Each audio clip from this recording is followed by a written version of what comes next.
We are live. This is Geek Speak, episode 12, and we have a special guest on today, and his name is Mr. Lon Langston.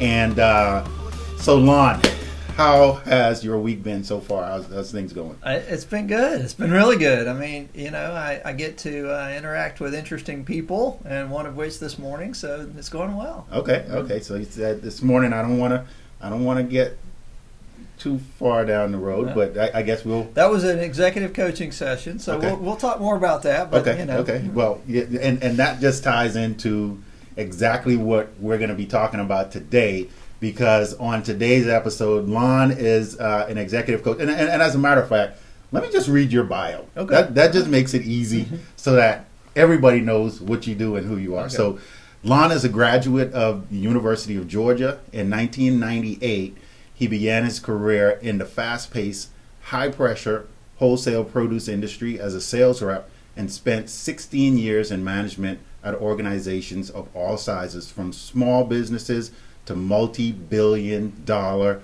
corporations. That's huge. He began his own company in 2004 and grew it to $21 million in revenue, shipping 1.2 million pounds of produce per week with 64 employees before successfully negotiating its sale in its 11th year. We're going to dive into that. We're really going to dive into, because I'm interested to hear more about this.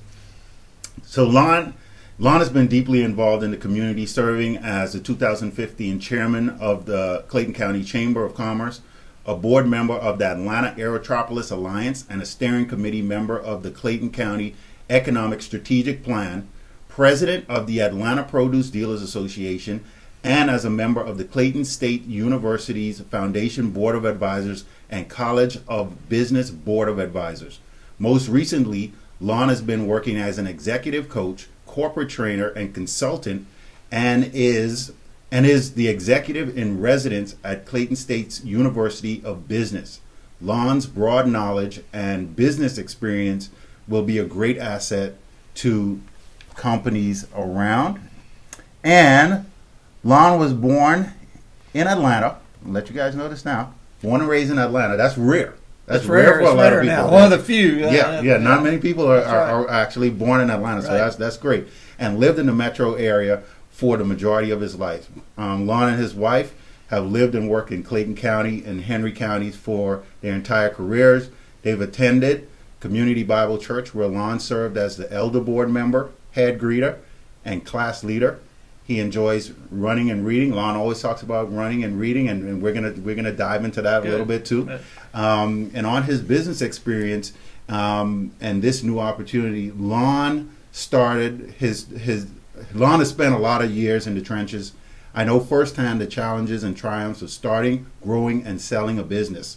Now, I value a positive impact on as many people as I can, and think helping business people thrive is a great way to do that. As Vice President of Business Development, Lon will assist businesses in developing a strong foundation while encouraging growth. Woo! Lon. That's a mouthful. So I need to make one clarification, because it's important. Yes. Even though I'm wearing a red sweater, I did not go to the University of Georgia. Okay. It's West Georgia. It's West Georgia. Yeah. West Georgia. Not UGA, and I really have to say that because I have a daughter at Georgia Tech, so she would not like me saying University of Georgia. So, well, you know what? I'm glad you said West Georgia, because there's a tie-in. Mm-hmm. My sister actually graduated from the University of West Georgia, cool, yeah. so there's another alum for you, and she loved the college, so it's a great college. Yep. So yep. Yeah. Well, Lon, all of your accomplishments, all the things that you've been doing and that you're still doing, that's a lot of stuff. That's a lot. That is a ton. So the first question though I had for you was, in your bio, it mentioned that you grew your company to over $21 million. Mm-hmm. How in the heck did you do that? I'm seriously, I'm interested to know. Okay, so it was incredibly difficult. That is not an easy thing to do. But the beginning of growing a company to that size is having the intention to grow it to that size.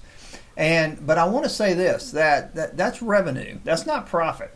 there were negative profit years. I mean, Right. so you might say, oh, I got a $20 million company, and you hear people say that all the time. I got a so-and-so $1 million company. That doesn't mean they're making any money, because there were a lot of years I didn't make any money. And by the way, people need to know that if you're going to start and grow a business, that there are going to be times when it's extremely difficult. There are going to be times when it's scary, when you don't sleep at night. Yeah. All those things are true. All those things you hear, they're true, because I mean there were years when I owed so much money that I didn't know there's any way I'd ever be able to repay it. Yeah. Right? And in the end, it worked out. But the end was 11 years down the road. The end, when I started it, I was naively thought, like most business startups, that this thing's going to make money from the very beginning. Right. But it was actually years before it got turned positive profit, and then it was years more before the debt got paid off. Right. So I mean, so that's one thing. You got to know that it's difficult, and if you want to do it. Right. But it's incredibly difficult. Now, if you want to get to that size, you can't bootstrap it. You do have to go out and get investors. You have to get bank loans. But then you owe all those people money, right? Right. Those investors and the banks, and every month you got to make payments, and every month you got to explain what you're doing, Right. And so if you have an investor, for sure, then you might think you're the CEO of the company or the boss, but you have a boss, because you have to explain to that person why you're not paying them back, or why the company's not making money. And so if you want to get big, you're going to have to endure those things, and it takes a lot of intestinal fortitude. It takes a lot of just pushing through obstacles. But I want to circle back around to the point I was making earlier. That's not necessarily the best way to make money for yourself.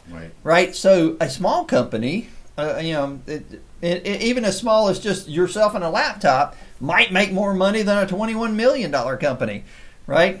Now, there's a funny caveat. During the Great Recession, I was in the produce industry, the fresh produce industry, and it's disconnected from the larger economy. So while everybody else's business was going down, mine went up. Wow. And it's not an inverse relationship. It's just disconnected. It was just coincidental. But one of my employees said, "Wow, we're making more money than General Motors," which was true, because they were losing money. Right. That's it. A sense of the time. Right. But so that's just an illustration that the top line, General Motors with the billions of dollars, or my company was 21 million, or just a company that has $1 million in sales. The bottom line of each of those could be different, right? The smallest top line could have the largest bottom line. That's right. If you got a 50% profit margin and you're $1 million in sales, you're making $500,000 a year. In the produce industry, we had about a 2% margin in the years when we made money. So you had to get to 20 million to make anything. So I mean, it's amazing when you said that. It's something you said earlier where you're like, if you want to grow and you want to grow your business, you may have to take out loans. You may have to take out loans. I mean, if you want to grow it that big, talk to a little bit about, okay, you mentioned it's scary. You may not be you're the CEO, but you still have to answer to other people. You got employees you got to pay, all this stuff like that. I mean, talk to us a little bit about some of those times when it was kind of scary. And it was like, what are we going to do? Because that's reality. I think that's what people want to hear. So I'm glad you mentioned making payroll, because that's one of the biggest expenses of any business, and it's the biggest responsibility of any leader of an organization, because taking care of those people who have committed to come to work for you is a big deal. And one of the things that I did, which I think made my company successful, and I would highly recommend, is I hired the very best people I could find. I'd been in the industry for many years, and so I knew everybody in the industry. And so I went and handpicked the people who were the best guy at this, the best guy at that, the best woman at this, the best production manager, the best salesperson, the best accounting person. But you know what? The best people already have good jobs. Yeah. And so if you want to get the best people, you got to pay high salaries to get them, right? And so all my people were very highly paid, which made making payroll harder. Right. It eventually made our success guaranteed, right? Because if you have really high quality people, they're going to do the things that have to be done to make the company successful. But in the meantime, you've got to write that check every 2 weeks in order to keep them. Yeah. Okay, so Lincoln, what you asked about was one of the an example of one of the most difficult times.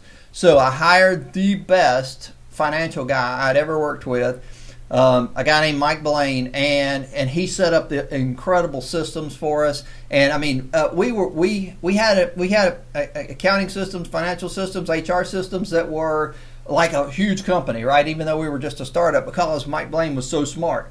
Except for the first couple of years, we didn't make any money, which meant that our vendors, the guys we were buying stuff from, we were buying potatoes and onions and other produce from all over the country and bringing it here to Atlanta. Right.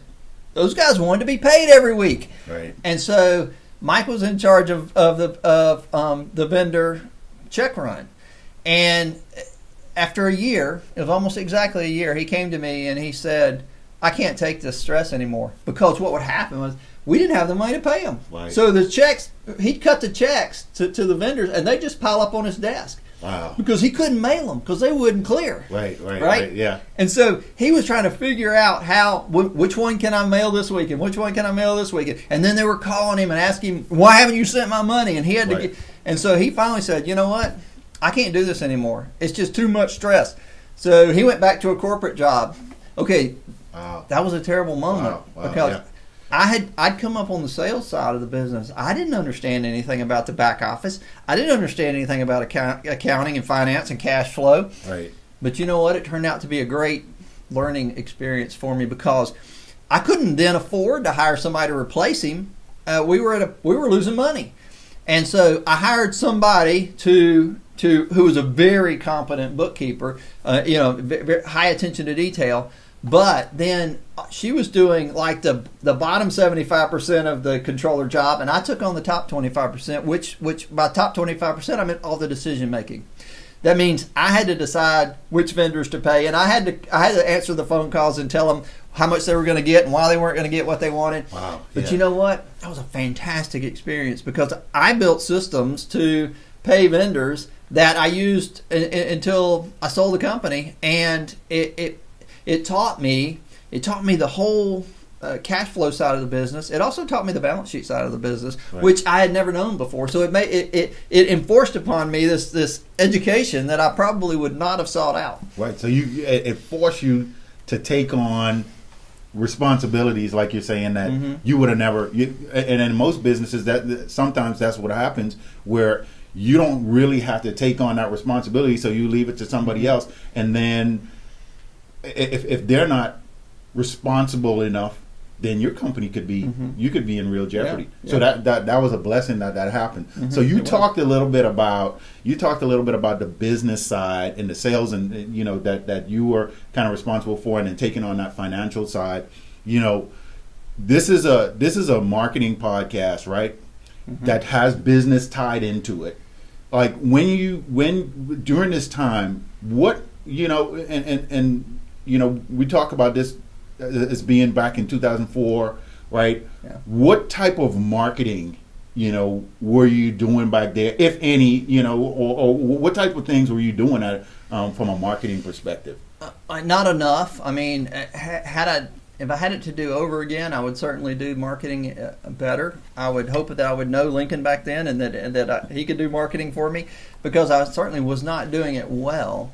Now, I do have a marketing degree from West Georgia, but I mean that had been, years had passed, right? And I had all these other responsibilities. So what we did do to marketing wise that was successful was we were very intentional about the brand. Right. We made sure that the core values, that the mission and vision, that the culture was all very coherent, and the brand was extremely tightly packed, so that everybody who worked there understood what the brand was, and everybody in the industry knew what our brand was.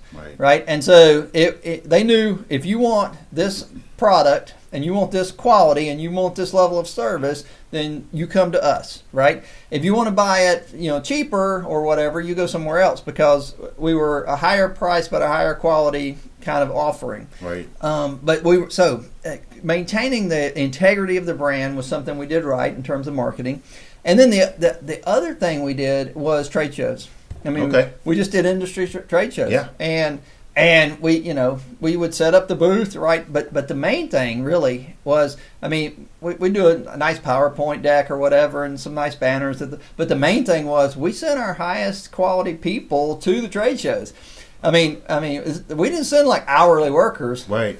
I mean, we sent like six-figure salespeople to go man the booth, right? Wow. So that, I think that was a big deal in terms of marketing. And remember, this is all B2B, and it's kind of a small community of Right. even nationwide Right. of people who are in this industry. And so if you go to like 4 or 5 of the big trade shows, you're touching most everybody in the industry. And so that was really our main vehicle. That's phenomenal because, trade shows are still relevant today.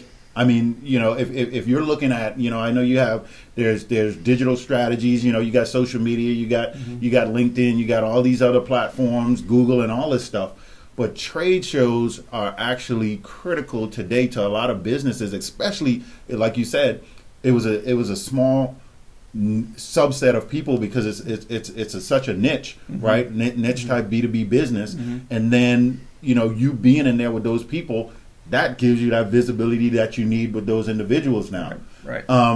So I'm thinking here, like, if fast forward to today, Okay. the 2018, Yeah.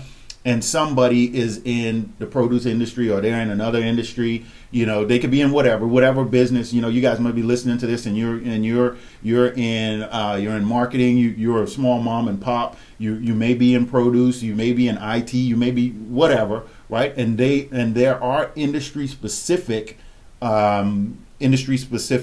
trade shows or conventions or whatever that you go to.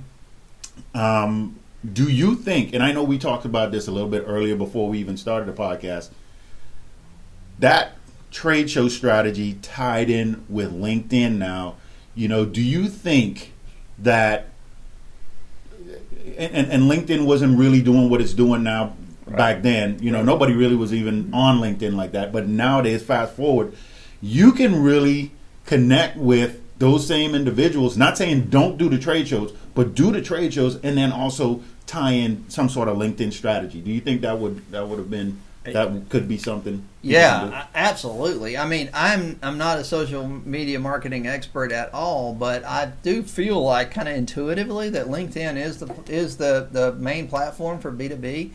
I mean, it has a seriousness about it that's a little bit above Facebook or Instagram or Snapchat or whatever. It feels more professional, and even I saw a couple of days ago somebody said like this admonishment. It was like, Facebook does not equal LinkedIn. Don't post your personal stuff here or whatever. Right. Well, so LinkedIn has this kind of reputation for being B2B, and so I do think that would have certainly, had it been in existence then, it would have certainly fit into my marketing. And because you're able to target so well, I mean, with all social marketing, that's the coolest thing, right? I mean, back in the day, you would buy a billboard and hope somebody saw it. But now you can target that billboard where it pops up on their computer screen. Yeah, that's right. So, I mean, I'm a fan of LinkedIn personally because I like the aesthetic, I like how it feels and looks and the functionality, and I feel like because I've got a lot of business experience, if I like it, then probably other business people who I want to be my customers are there too. Right. So you are in the same ecosystem that your customers are living in digitally, and you could reach out and talk to them. I mean, it's such an age right now where you could do that type of stuff. I mean, it's phenomenal. So I want to switch gears a little bit. So we talked about your business, how you were able to, generate $21 million, shipping over 1.2 million pounds of produce, and then you were able to sell that business, 11 years later. Now you're doing executive coaching, and you have your executive coaching business.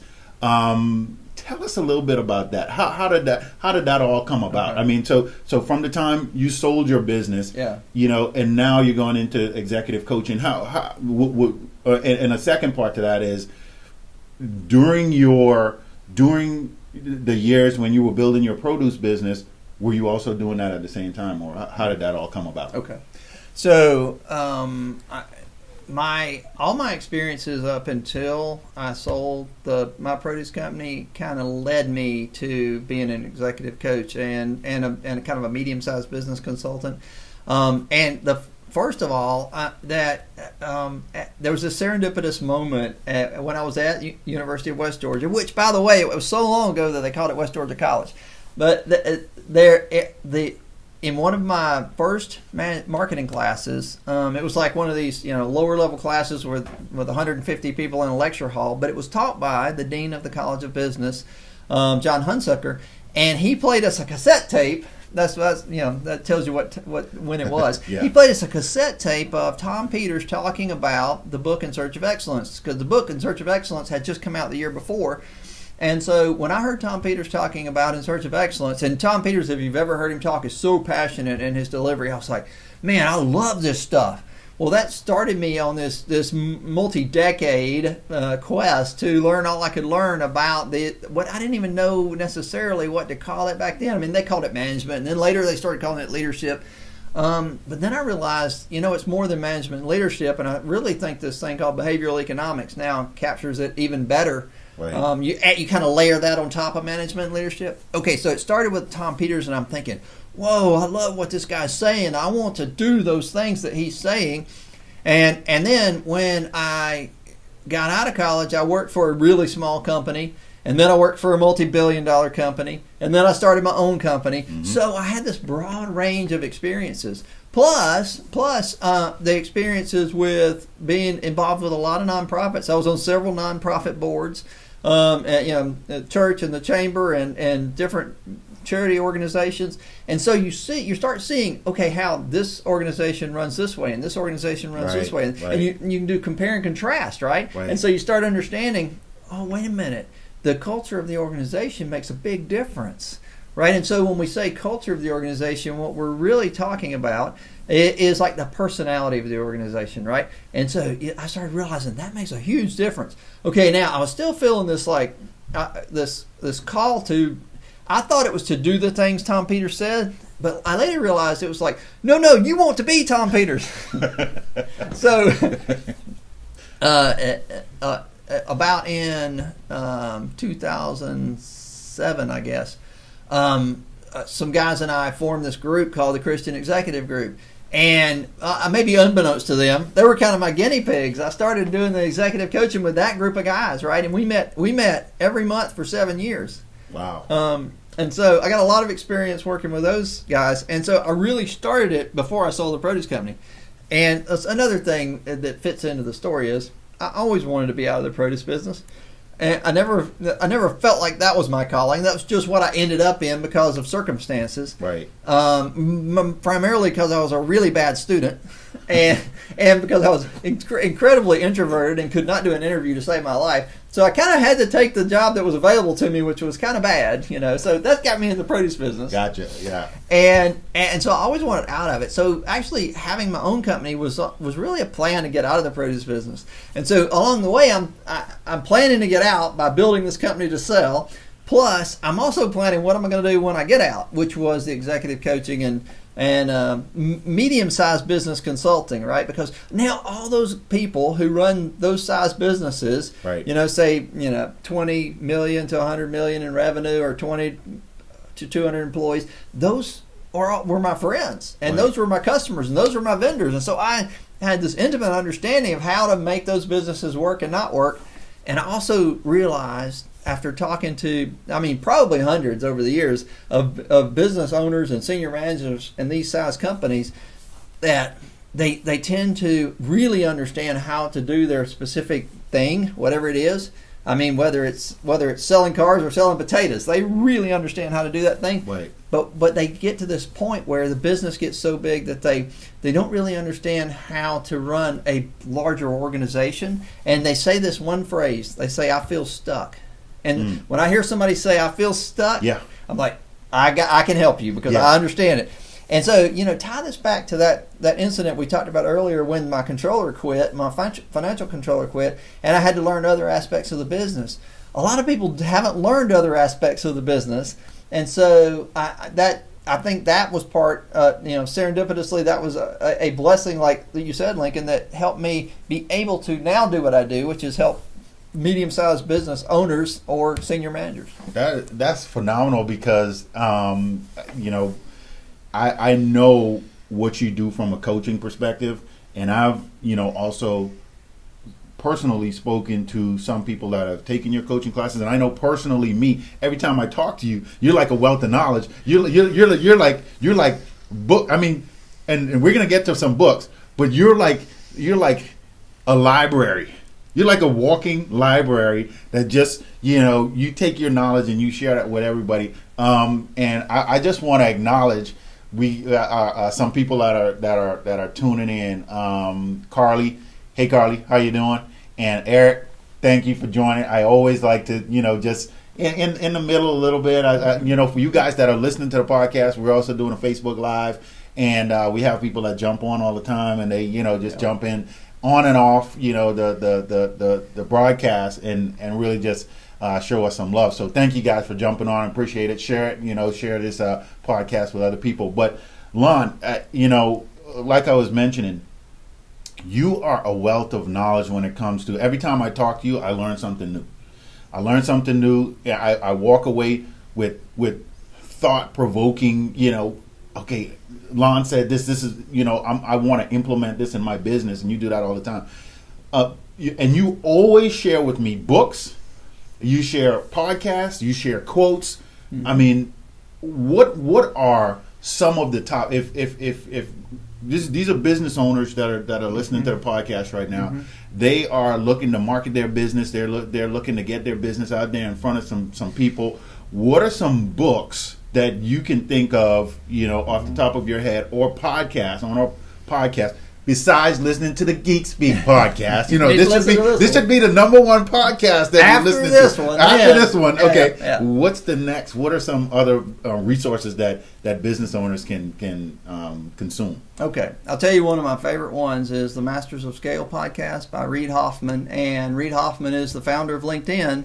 But you may not also know that Reid Hoffman was one of the guys they call the PayPal Mafia. There was 5 or 6 people who were in the core group at PayPal when it started, and Elon Musk being one of them.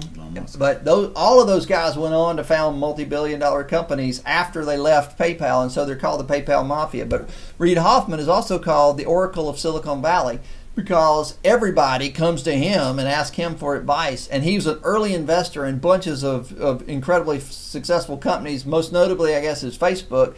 And he and Mark Zuckerberg are close friends. But he's close friends with all these people because he gets the CEOs, the founders of the most iconic companies, whether it's Spanx or Airbnb or whomever, to come on his podcast. It's called Masters of Scale. And so what they're talking about is scaling a company from zero, right? They're talking about when Sarah Blakely was living in a 1-bedroom apartment in Atlanta selling fax machines. Wow. She goes from that to being a self-made billionaire. Grief. Right? Yeah. Okay, how do you make that journey? How do you do that? Yeah. Okay, she tells about it on Masters of Scale. So, and because Reid Hoffman, who by the way has made over $3 billion himself investing in companies, because he is so successful, he gets access to these people. He's talking to them on a peer level, right? It's not like an interviewer talking to them. I mean, and as a matter of fact, they're looking up to him more. Right. So Masters of Scale is fantastic. I don't even know why Reid Hoffman does it. I mean, well, he certainly doesn't have to for financial reasons, but I guess he just likes it. Yeah. But anyway, so Masters of Scale is fantastic. So books. I'm into this organizational culture thing because I started realizing it's hugely important. The culture of the organization makes the difference between success and failure. And there's a famous quote by Peter Drucker that says that culture eats strategy for breakfast. That's a good one. Yeah, isn't it? That is good. So we spend a lot of time on strategy. I mean, even when you're just thinking about a startup, the things you're thinking about are actually strategic things, right? First the product and then the strategy. And we don't think that much about culture until maybe 3rd or 4th or after we've started. But the Peter Drucker quote, "Culture eats strategy for breakfast," means that if you don't have the culture right, no strategy is going to work. Wow. And the reason he says for breakfast is because the culture is going to make the strategy not work really quickly. Right. It's the first thing in the morning. That is phenomenal. I mean, yeah. So and you hear this echoed. You hear that the point of that quote echoed throughout all these people who've created successful companies. And so, by the way, that's what I'm looking for. I've read over 200 books on these kinds of things: behavioral economics, management, marketing, all that. And I'm always looking for these common threads. Right. What I want to find is something that not one person says. I don't care anything about one person's opinion. First, I read books that are based on research studies because they're not based on one person's opinion. But then I want to find that the findings of this book match up with this book and this book and this book and this podcast and this podcast. Right. And those are the things that I consider to be worth helping people learn, because they're true just because they've reoccurred so many times. Okay, that culture eats strategy for breakfast. Right. You hear some version of that, and everybody who's successful will tell you some version of that same story. Okay. Oh, I didn't even recommend a book. Yeah, give us one book. Give us one book. Okay, one book is Powerful by Peggy McCord, and she was the chief people officer, so the HR person at Netflix for 14 years. From their beginning stages all the way till they were a multi-billion-dollar company, she was head of HR. And Powerful is about their Netflix company culture, organizational culture, and that's a new book. It just came out this year. I'd highly recommend it. Okay, now all of the resources that you see Lon is talking about here, we're going to put those in the show notes. So we're going to put those in the show notes so you guys have access to those. We're going to put links to them so people can go over there and get this. I'm urging you guys. I am excited to hear some results that you get from this podcast, because I think people that are listening to this and actually tune in and consume this podcast are going to do great things. Especially, this is the ending part of 2018 and going into 2019, and you're thinking of starting a business, or you're in a business and you're looking to grow your business. This, I think, and some of the resources that you shared are going to give people some leaps if they listen and consume it. So one question, in wrapping up the today, I wanted to ask you, in your coaching business, and I know you've talked about this before, and this is what a lot of people don't know about. So on a high level, can you talk a little bit about, we talked about the motivation of people and how, you got to keep people motivated, and there's certain things in businesses. Employees are like one of the biggest. I mean, it runs your business. The employees run your business. So talk a little bit about, and I've heard you say this before, intrinsic and extrinsic motivation. Yeah. Now I know you could go really deep on that, and I think that and I'm excited to. I always want to consume this information when you share it. So I wanted you to share, a little bit of this with our audience in exactly what that is, because I think as business owners and entrepreneurs, they can really take some value from that. Yeah. So extrinsic motivation is what we generally call motivation. Extrinsic motivation comes from outside of you, external. Extrinsic means external. It comes from pay. It comes from salary. It comes from benefits. It comes from job descriptions. It comes from your boss. It comes from external. But intrinsic motivation comes from inside of you. It's your internal motivation. And so extrinsic motivation is, we often call that carrots and sticks, right? It's either the carrot, which is some kind of incentive to do something, probably financial, or the stick, which is some kind of disaster you want to avert, right? And so carrots and sticks is extrinsic or external motivation. The intrinsic, though, is what that thing you really want to do. And we always hear this word passion, and we need to be passionate about what you do. And you can go all the way back to the famous Steve Jobs commencement address at Stanford University in 2005, where he says that you have to find something you love to do. Okay, and that's true, but it's not complete, because when we just follow our passion, there's this guy named he's Ben Horowitz's partner, Mark Andreessen. Mark Andreessen, who is a huge venture capitalist, made billions of dollars doing venture capital investments, invested in all kinds of companies you've heard of, very much like Reid Hoffman. But he says that, the problem with passion is you don't hear about all the people who follow their passion to being broken. Because the ones that are doing the commencement addresses and the podcasts and writing the books, they're successful. Right. Yeah. They follow their passion and they say, hey, that's all you have to do because that's what I did. No. Because 99% of people who follow their passion end up broken. Okay, it doesn't mean that passion is not important. Right. It just means that you need more than that. So intrinsic motivation is about passion, but you need to think of it differently. Think about passion as curiosity. Think about passion as creativity. Think about passion as compulsion. That's an interesting one. Yeah. So what are you compelled to do? Like, what can you not stop yourself from doing? What do you think about at night? What do you work on the weekends when you're not even getting paid? Instead of getting paid, you pay to do it. Right. That's what you're compelled to do. That's your intrinsic motivation. What you're curious about is your intrinsic motivation. What you want to creatively express in the world is your intrinsic motivation, right? Okay, so when you're motivated by that, nothing will stop you. You will work on that to the exclusion of everything else, even money, right? But the good news is, if you follow your intrinsic motivation, and then you have to couple it with mastery, which takes years and years of deliberate practice, and this thing called impact. So what can you do that'll make a positive impact on other people? Right. So if you take that passion, that curiosity, that creativity, and you align that with something you can be masterfully great at, right? And then you align that with something that'll make a positive impact on people. You can think about it as 3 overlapping circles. That's what will make you successful. So that's where extrinsic motivation will never get you to super success. Extrinsic motivation will really just get you to an average, right? Just to doing a job and, you can pay your bills. Intrinsic motivation is what will get you success because that will allow you to drive through the obstacles. And there's always obstacles. Oh, yeah. So if you can't drive through them, then you're going to end up being just average. So you have to find that thing that intrinsically motivates you, but make sure that it's also something you can be, not are, but can be masterfully great at, and something that makes a positive impact on lots of people. Because the positive impact's what people are going to pay you for. That's right. And you know what? I'm glad you said that because, there was a 5-year period. There was a 5-year period where, I started reading a lot of books. I started really focusing on, and I didn't even know it was like intrinsic motivation, but this was something I know I had goals and things that I wanted to do.